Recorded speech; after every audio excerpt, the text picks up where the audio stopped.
Hi, my name is Nancy Mueller, and it seems like just yesterday that I thought I was losing my mind. Literally just losing my mind. Have you ever felt like that? I remember having problems and challenges and thoughts going through my head that I just couldn't seem to understand or put to rest. And I was talking to my friend, yet again, trying to explain to her how I was feeling. And she looked at me and she said, "You need to get help." And I remember feeling so crushed because I thought, well, isn't that what I'm doing? I'm pouring my heart out to you. I'm asking for your help. I need someone to listen. I need to be heard. I need someone to really hear my heart. Well, that pretty much put an end to that friendship, wouldn't you say? Because she just couldn't deal with the insurmountable pressure that I was feeling. And I couldn't seem to find answers.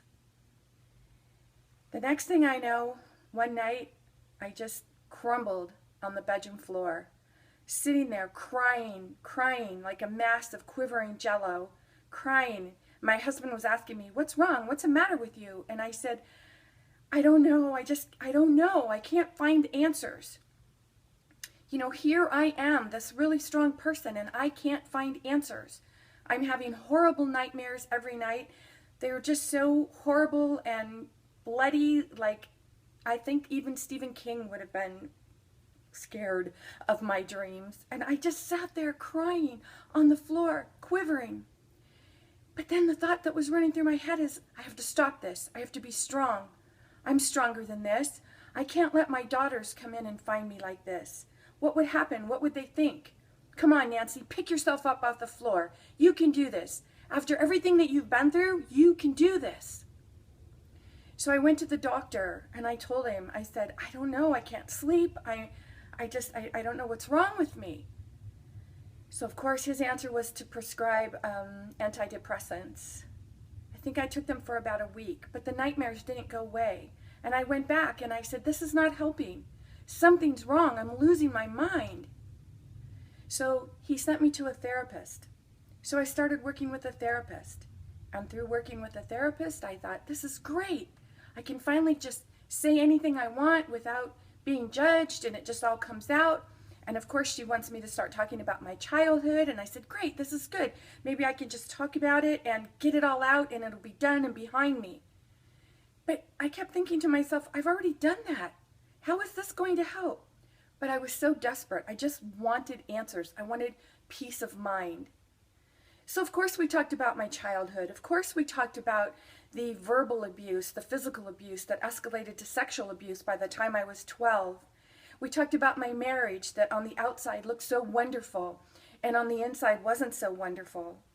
I got married when I was 17 years old, and I only wanted three things: to have a husband who would never leave me and never have an affair, a husband who would never hit me or my children, and a husband who would provide for me. And already, two of those promises to myself had gone out the window. What was wrong with me? Why couldn't I even keep a promise to myself? But I just couldn't seem to find answers. And then, one morning it happened, and this is how it all comes together. I was walking down the steps, getting ready to go to work, a morning like any other morning. I had a cup of coffee in one hand, and I was walking down the stairs, and my grandson was between me and the railing. I remember it so clearly. He was talking about leprechauns and pots of gold, and he was so excited and so animated. And I don't know what happened. If my heel caught in my hem, I don't know what happened. But I knew I was going to fall down the stairs. My first thought, of course, because everything happens in slow motion at those times, was to grab for the railing. But then I knew that if I did that, I took a chance of knocking my grandson down the steps. So I couldn't do that. And of course I had that cup of coffee in this hand. I didn't want to spill and make a mess. Isn't it funny what goes through our minds at times of crisis? So my next thought, I remember it so clearly. It was like, so just let go. Maybe it'll all be over in a couple minutes. Maybe you'll fall and it'll all be over. And you don't have to worry about all these things that are so insurmountable in your mind. Well, survival is huge. And my survival mode kicked in big because as I started to fall, I knew that I wanted to survive. But unfortunately, when I hit the ground, I broke both ankle bones in my left leg. I was in a wheelchair for 4 months, and it took me 3 years to finally be able to walk again. So through the drugs, through the doctor, through the therapist, my saving grace was finally, during that time, being introduced to life coaching. Life coaching, what is that? I had the most amazing mentors, the most amazing life coaches. And you know what?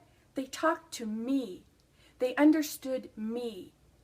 That's what it's all about, life coaching. They've been there. They understand. There's no judgment. They saw the me of me. They saw the beauty in me, the positive in me, and they helped me see the positive in me. And it truly turned my life around. It's no surprise that I dedicated myself to being a life coach as well. So then, of course, my husband of 32 years told me that he wanted a divorce. What? A divorce? What do you mean? After I finally feel like I've gotten myself together, now you want a divorce? This makes no sense. So I felt like my world was crumbling.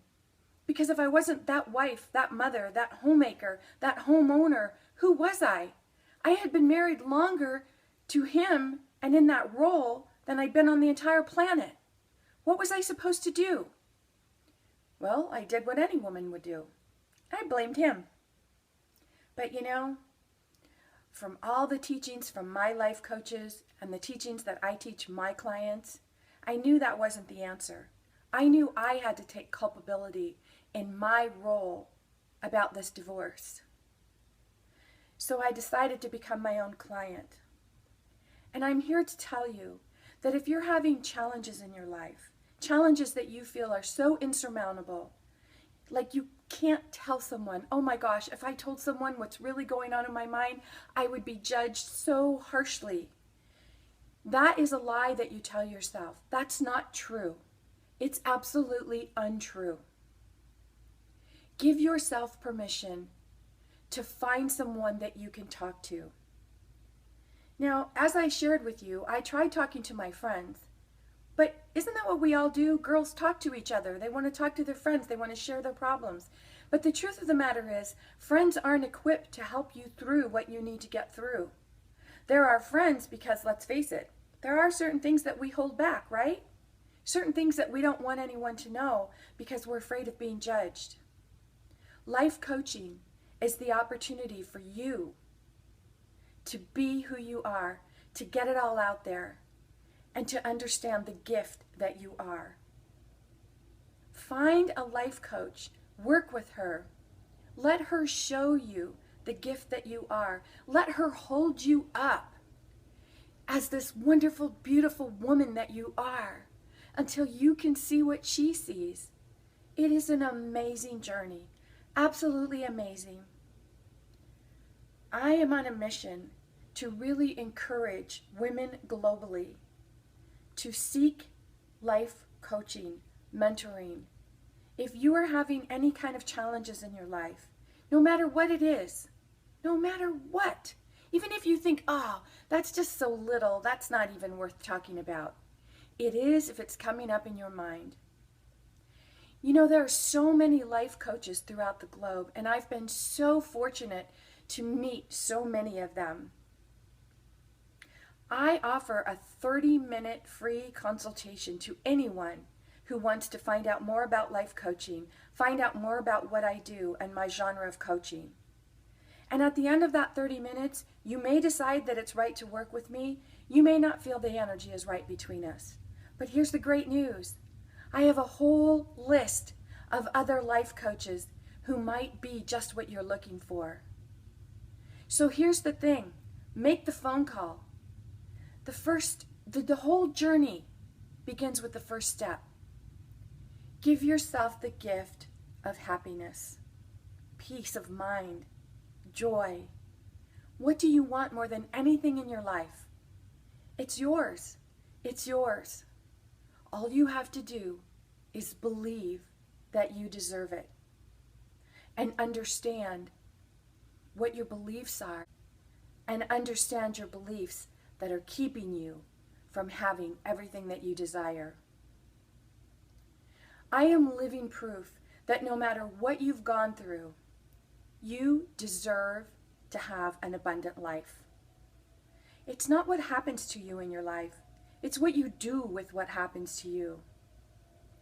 Everything that I've been through in my whole life, there were times when I just would cry and feel so undervalued, and I had such low self-worth. And I would ask myself, why am I here? Why am I even around? Why did I come into this world? And I can absolutely tell you, the reason I'm here is because I'm doing exactly what I was meant to do. I'm sharing my journey with others and encouraging them to speak up, to shout it out, who you are, what you do. Be loud and proud about who you are. Doesn't matter what you've gone through.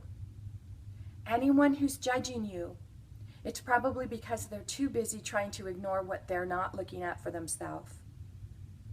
Give yourself permission to be your wonderful self. You are amazing. You are a gift. I would love to connect with you. This is Nancy Mueller.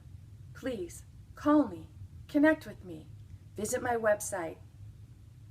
Take that first step to having the lifestyle, the mental health, the healthy body that you want. This is Nancy Mueller saying ciao for now. You've just heard another empowering segment of Choices for Women with your host, Nancy Mueller.